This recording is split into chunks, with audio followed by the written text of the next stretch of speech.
What's up, guys? Jason up the New 80s Revolution down here in the cave for a brand new show, a debut.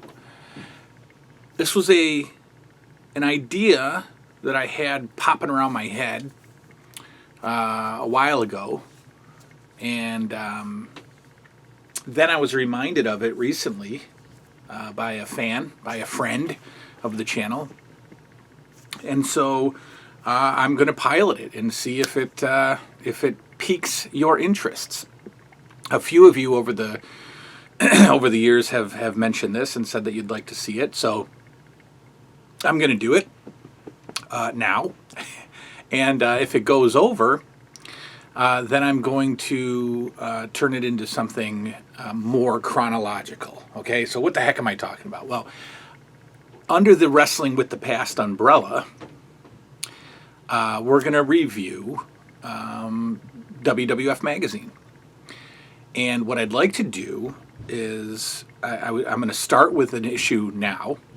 And like I said, if it goes over and if it gets some views, I want to get it around 300 or 400 views. If it goes to that amount, then what I'm going to do for you guys is start buying the back issues in order and then start reviewing them in order for you. And maybe it can become a series. And I think it'll kind of partner up with the Wrestling with the Past video, the reviews of the shows that we're doing. So let me know if this is something that interests you. It's going to be pretty basic. We're going to be looking at a magazine together and talking through the memories, talking through, the time of my recollection of of the stories in the magazine. Maybe make fun of some stuff and we'll go from there. So without further ado, here is the first episode of Wrestling with the Past magazine review. Give me some new title ideas for this one, but enjoy anyway. All right, so I am pretty sure that this is the earliest WWF magazine that I have. This is from April. This is April-May 1985. So these magazines were put out bi-monthly back in the day. And so you would get 6 magazines a year. And I never actually had this delivered to the house because even as a kid, I thought that 6 magazines a year was just it's just too little. So I would only buy these in grocery stores. I wouldn't actually have. In fact, I've never had a wrestling magazine delivered to my house, which is kind of weird. So take a look at this. I mean, this is just so vintage, and so many memories come flooding back just from this title, this cover page. I mean, here you'd have the what to look for in the magazine. Of course, they're gripping headlines. And aside from just the beauty of this, when I'd mentioned before that when I was a kid, me and my childhood best friend would recreate the WWF magazine for our LJN figures. And we would basically copy the cover of the actual WWF magazine. We would draw it ourselves. So unfortunately, we would decimate an actual WWF magazine with scissors. We would cut out photos and we would paste them in the magazine. And our cover page was, a big color photo, and then on the side we would write our headlines, but they were, they were of what's going on in our federation at the time. So that alone, just this cover alone, brings back memories. $2.25 was the asking price for the magazine, which I think is kind of expensive in 1985. So let's take a look at the headlines. Shocker at the Garden, Piper's Night of Infamy. I believe that is the beginning of the build-up to WrestleMania. So this magazine comes out April, May, but it is behind, and so WrestleMania 1 has not happened yet. The incident at the Garden led to WrestleMania 1 main event anyway.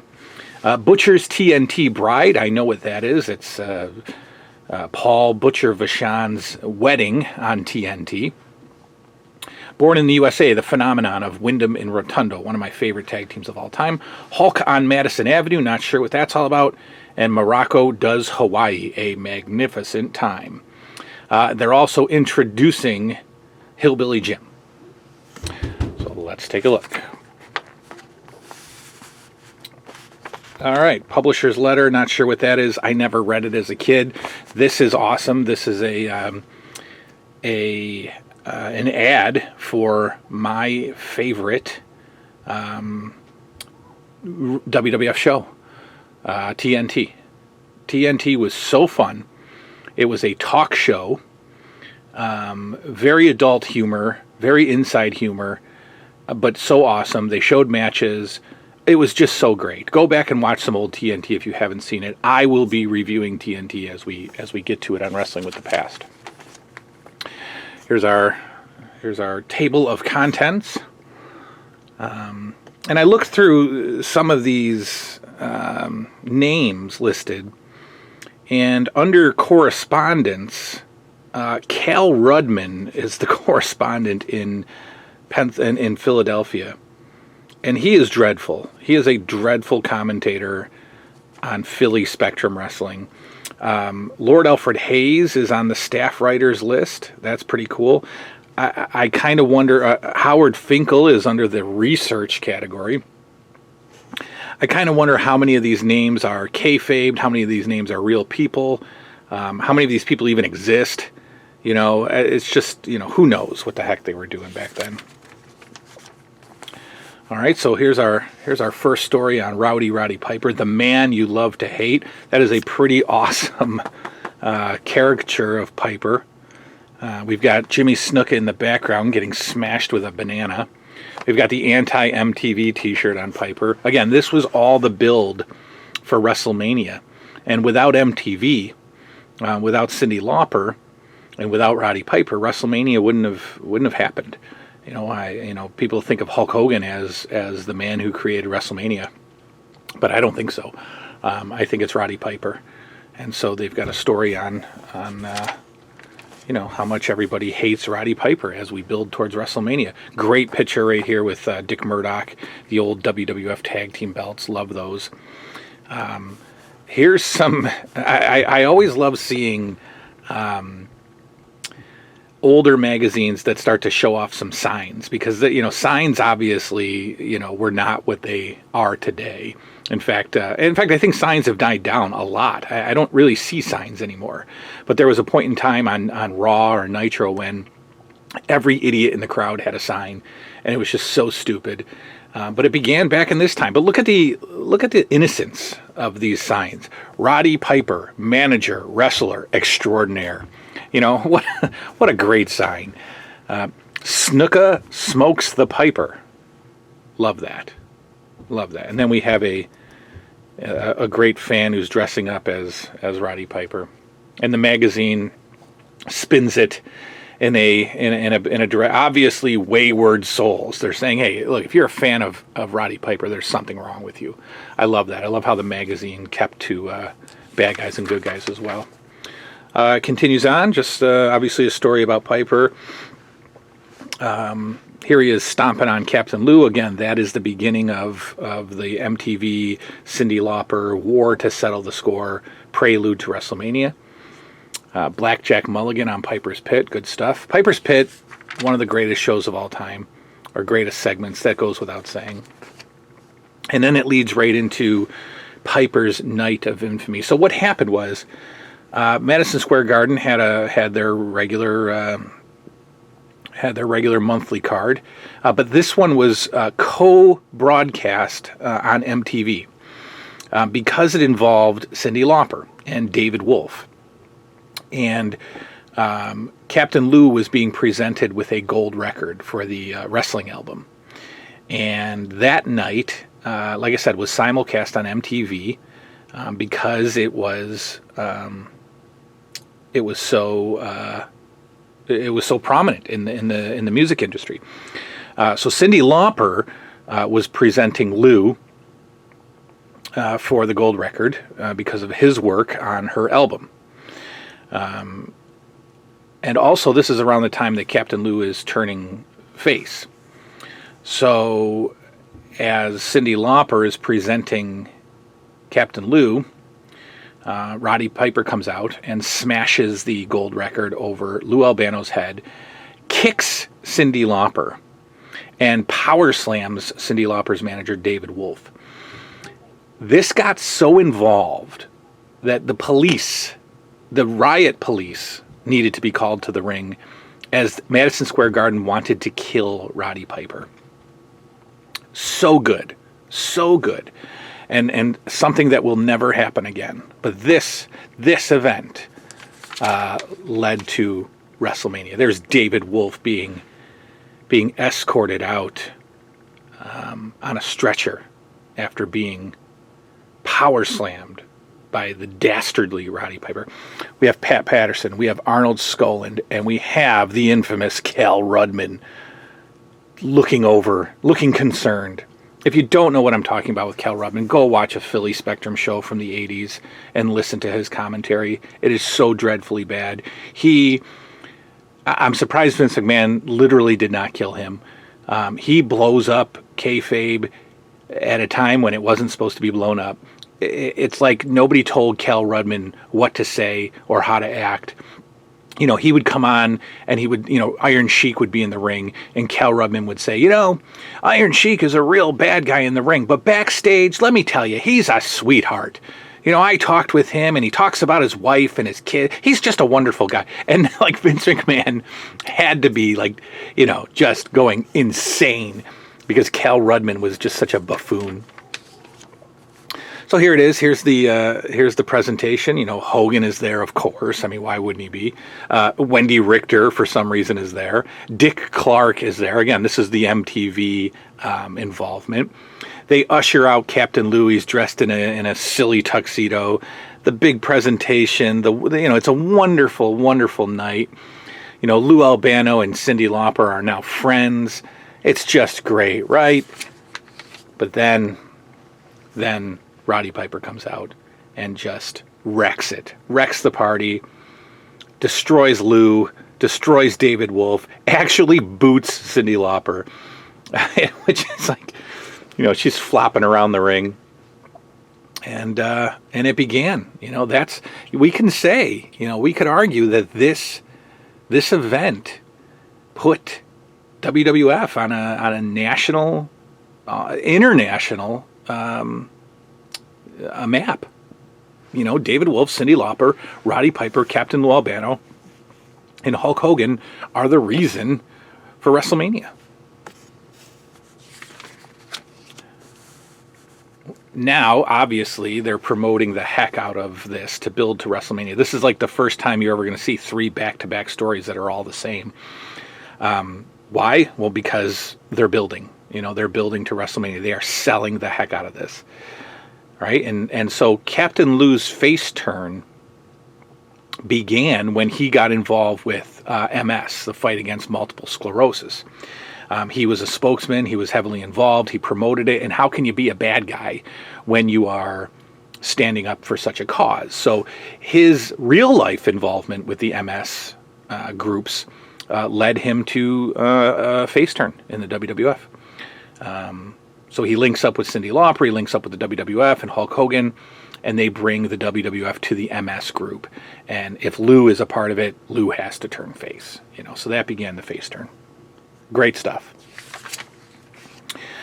Here we go. We've got Hillbilly Jim's debut. Oh, these are some classic moments. If you can go back and watch this footage of Hillbilly Jim being trained by Hulk Hogan, they are some of the campiest, cheesiest, kayfabe-ish segments in wrestling history. You've got Hillbilly Jim who has no idea how to bench press. He has no idea how to work out. Hogan has to show him all this. I mean, Hillbilly Jim is huge. He's got muscles. He's got defined muscles, but he doesn't know how to bench press. We're supposed to believe that he doesn't know how to bench press. And then in a few short weeks, he does. And it's just so fun to go back and watch the training of Hillbilly. Oh, here it is. You know, so great. This is so good. God, this is my childhood right here. Look at him. Look at Hillbilly. Oh, he's so perplexed. How do you, Hulk, what do you do? You know, Hulk's benching 145 pounds there, and Hillbilly just can't figure it out. What do you do? How do you do that? Of course, Hogan's making him the shake, you know, the delicious, vitamin shake. Just incredible. This is before Hillbilly made it to the ring. He was a fan. You know, he would be called out by Vince and Bruno Sammartino on Championship Wrestling. They would show him in the crowd, and they would question, you know, who is this big rugged fella? But the training stuff between Hogan and Hillbilly was just so fun. I remember this. I remember him getting tied up in the cable crossover, you know, cable flies or whatever. Just getting all tangled up, you know, just big goof. So great. So great. Hogan gives him boots, gives him his first pair of wrestling boots. Hogan helps him, you know, sign a contract because he's obviously, you know, some backwoods guy who doesn't know how to sign a contract, so he needs Hogan's help. That's great. Lovely. Oh, so good. So many memories. So many memories. Don Muraco. Don Muraco has a feature in the magazine as he's him and Mr. Fuji are hanging out in Hawaii. Don Muraco legitimately from Hawaii and legitimately living in Hawaii today. Great stuff. Fun stuff. Don Muraco, a legitimate surfer. Awesome. Mr. Fuji, not a legitimate surfer, I assume. But I do believe that Mr. Fuji is Hawaiian as well, which is pretty cool.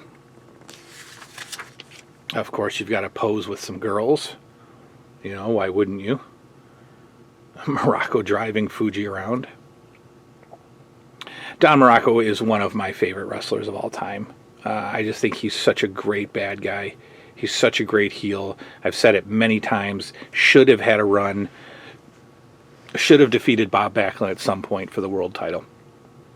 Absolutely should have defeated Bob Backlund, but should not have lost to Hogan.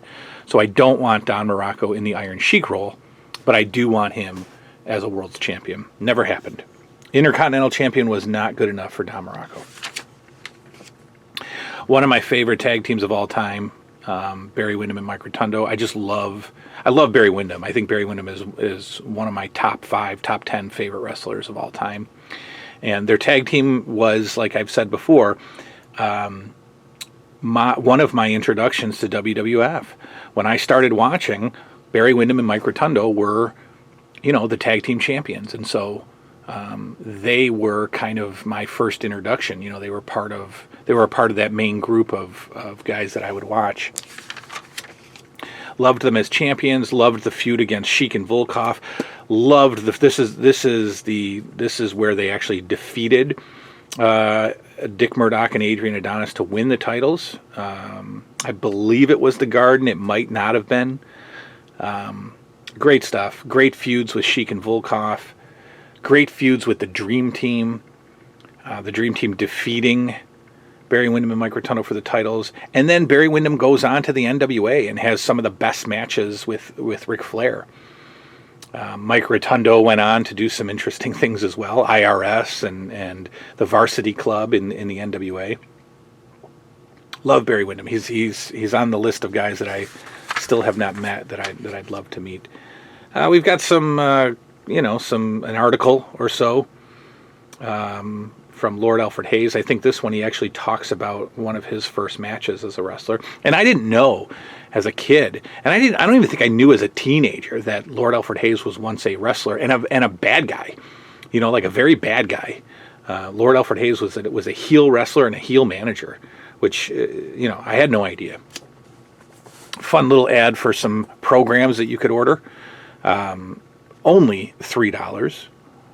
And these are old. Like, remember, this magazine is April 85. These programs go back. Snuka and Andre was like 82, 83. Backlund Sergeant Slaughter was 83. You know, Mass Superstar. So we've got some old throwback programs that you could have ordered back in the day. Again, for only $3. Oh, look at that, guys. Take a look at that. Hulk Hogan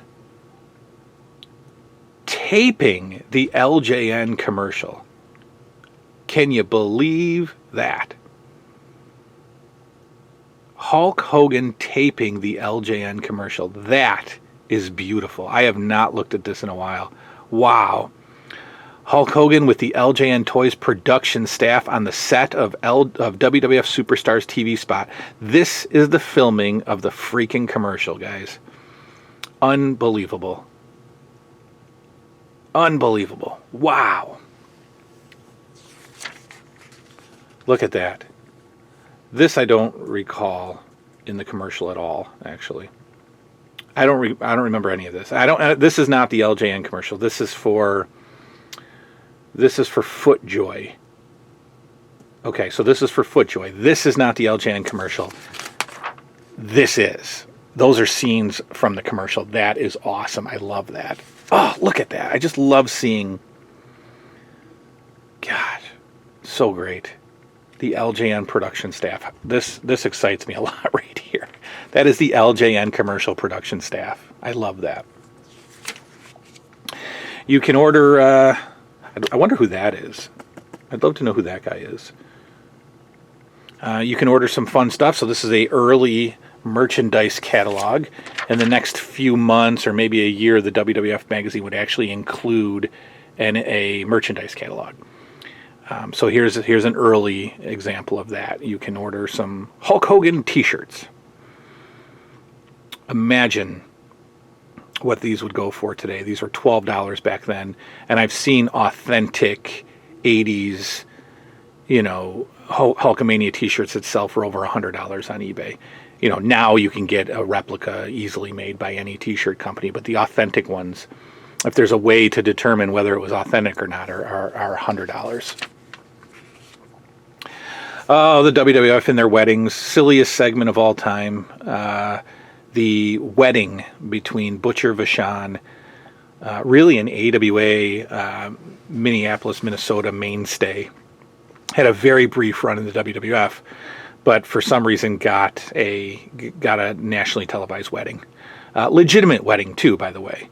I don't know if you know, I don't know if that was their one and only wedding, but these two, you know, Vachon and his wife were actually married, and I think they were married on TV. I haven't seen this in a long time. It's silly. It was on TNT. Of course, you've got numerous characters. You know, George Steele escorting the bride down the aisle. I think Jesse Ventura and Roddy Piper, you know, played just bad guys and would throw cake. And it, of course, at the end, the reception ends in a giant food fight. I mean, as Vince McMahon officiates the wedding. You know, here we are, you know, Dr. D, David Schultz just playing the ultimate heel, you know, starts to argue with the wife. It turns into a huge food fight. Really ad-lib stuff. I remember reading how these guys just, I mean, you could see smiles cracking. You could see, you know, they did not keep to the script. This food fight was very ad-libbed and just fun. And you could tell that the guys were having a lot of fun and laughing. Go check that out on YouTube. The Butcher Vachon wedding. Junkyard Dog is relatively new to the WWF at this time, and so he gets a great write-up as he's introduced to the organization. Here he is in a junkyard. This, if you recall, it made it to a WWF collector's card. This picture of him holding up the car crusher made it is a card. Good stuff. Good stuff. The dog had just come up from Mid-South around this time and was really pushed. You know, really one of the top 3 or 4 good guys in the WWF at the time. Black Jacks BBQ was a B or C show segment. So WWF Championship Wrestling, the main show, had Piper's Pit. And All-Star Wrestling was the B show. And I think there was even a C show.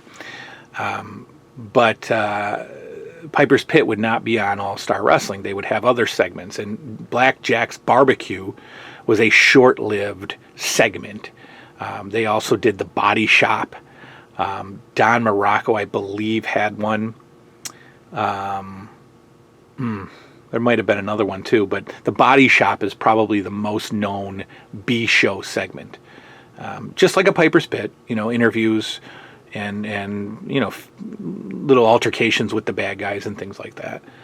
So Black Jacks BBQ, very short-lived segment. Another awesome ad for, the WWF polo shirt, the hat, the jacket, the belt buckle, the tote bag, and some workout shorts. Great stuff. All very priceless today, I can tell you. You never see this stuff pop up anywhere. I don't know how long this segment in the magazine existed, this match to remember, because a lot of times, WWF did not really acknowledge history. History, according to the WWF, was like last week. They would never acknowledge a guy coming in, who he was, where he'd been. Never. They did in 83 slightly, but as they went national, 84, 85, they just acted like nothing else existed. And it's really brilliant. Fans hated it, but really it's brilliant. Like, don't acknowledge that anybody else exists. We're the only wrestling organization that has ever existed in the world. So I'm surprised to see a match to remember. And this is actually Roddy Piper's, one of Roddy Piper's earlier matches against, somebody called the Masked Hangman. So they talk through one of Roddy Piper's earlier matches. And it continues on, as you can see. Very interesting. I wonder where this was. I assume it's Canada. Anyway, some of the earlier WWF magazines. A feature called Amy Speaks Out. Not sure what this is all about or who Amy is. I think it's just a writer who's given some opinions, maybe like an opinion piece. Amy Speaks Out. Micky and Maude, one of the forgotten movies of this era that actually had wrestling in it. We know about Body Slam, we know about No Holds Barred, but Micky and Maude was actually had some wrestling in it. Andre the Giant for sure, but I think there were also some other wrestlers in Micky and Maude. I have not seen. I think Big John Studd is in it. Haven't seen this movie in forever. I don't actually think I've ever seen it straight through. The 976 action line. I have called that so many times as a kid. I've run up so many phone bills calling the action line. Those 976 numbers are just so classic. So classic. 976 6363. Those numbers are like stuck in my head. 976 6363. Call the WWF action line tonight. Kids, get your parents' permission. $1.99 a first minute. So I don't know what Camp Moolah. So this has some. Moolah is unfortunately has a very bad reputation for being a very unfair, controlling, dominating, almost abusive pimp for women wrestlers. Moolah basically cornered the market on female wrestlers and trained them and managed them and pimped them and controlled their money and took, like the evil manager of the WWF days, the kayfabe evil manager who steals their money. Moolah was really that. So there's a lot of backlash on Moolah and how she treated some of these women who she brought in. I believe this is all very real. I believe that that's Moolah's school. I believe that these are some of her proteges. She has trained basically any WWF woman wrestler that was on TV at the time was one of Moolah's girls. And she traveled with them. Again, she was their manager. She managed them, but like their legitimate manager. And from what I've heard, was horrible and stole from them and abused them. And I don't know, I've heard some bad rumors about, sexual stuff, and I don't know. No idea. So anyway, here's a neat little article that has a little bit more of a background than the article is. It continues on. Interesting stuff. Even more interesting stuff. An article, or not an article, an ad. In fact, this is the end of the magazine. But an ad in the back look at that. Look at those posters. Take a look at those posters that you could order for $6. Take a look at that giant Hulk Hogan 77 by 24 inch poster for $10. Is that not incredible? I would have wanted every single one of them. Probably except Wendy Richter, because I was 8. And, I was more interested in having, half-naked men posters on my wall than half-naked Wendy Richter. At the time, of course, ladies and gentlemen. Not that there's anything wrong with that. Great stuff. Great stuff. What a way to conclude the magazine. Here on the back, we just have a stupid advertisement for Harley-Davidson leathers. That's completely disconnected from the WWF magazine. So that's that, guys. That is April, May 1985 magazine, WWF magazine in review. If you like it, then watch it. And if this gets enough views and it's worth it for me to do, we'll make it into a regular segment. Let me know what you think. Thanks for hanging out. Talk to you later. A good night now.